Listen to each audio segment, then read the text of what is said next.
Alam mo ba kung ano ang nararapat ipaglaban kapag hindi ito nagkakahalaga ng kamatayan? Nakakahinga ba ito at pakiramdam mo na susufokin ka? Pinigin ba ba na sakit ang pride at naghahanap ka ng mapagtataguan? Ay nakabasag pa ang puso mo sa loob, ikaw ay nasa guho.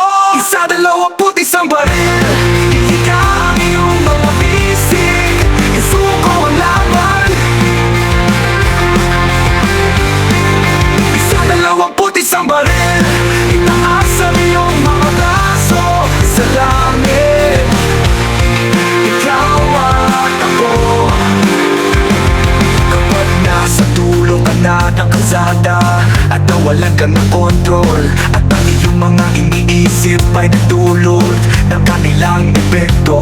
Kapag sinira ng iyong isip ang diwa ng iyong kaluluwa, ang iyong pananampalataya ay lumalakad sa basag na salamin.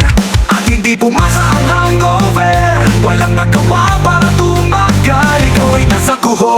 Isa, dalawampu't isang baril, ihigla ang iyong mga bisig, isuko ang laban. Isa, dalawampu't isang baril, ihigla ang iyong mga bisig, isuko ang laban.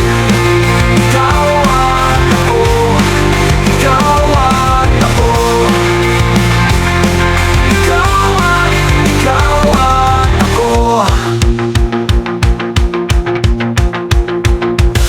Sinubukan mo bang mabuhay ng mag-isa?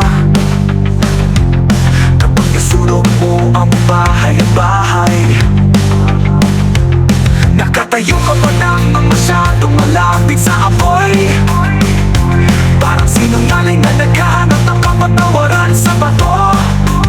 Kapag oras na para mabuhay at hayaang mamatay, at hindi ka na makakakuha ng isa pang pagsubok, may namatay sa loob ng pusong ito, ikaw ay nasa guho. Isa, dalawampu't isang baril, ihigla ang iyong mga bisig, isuko ang laban.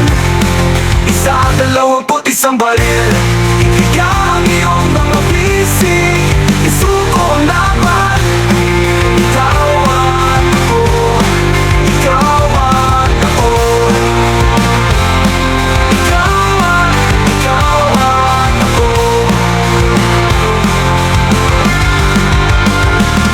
Sinubukan mo bang mamuhay ng mag-isa? Kapag nasunog mo ang bahay at bahay, nakatayo ka pa nang masyadong malapit sa apoy, parang sinungaling na naghahanap ng kapatawaran sa bato. Kapag oras na para mabuhay at hayaang mamatay, at hayaang mamatay, at hindi ka na makakakuha ng isa pang pagsubok, may namatay sa loob ng pusong ito, ikaw ay nasa guho. Isa, dalawampu't isang baril,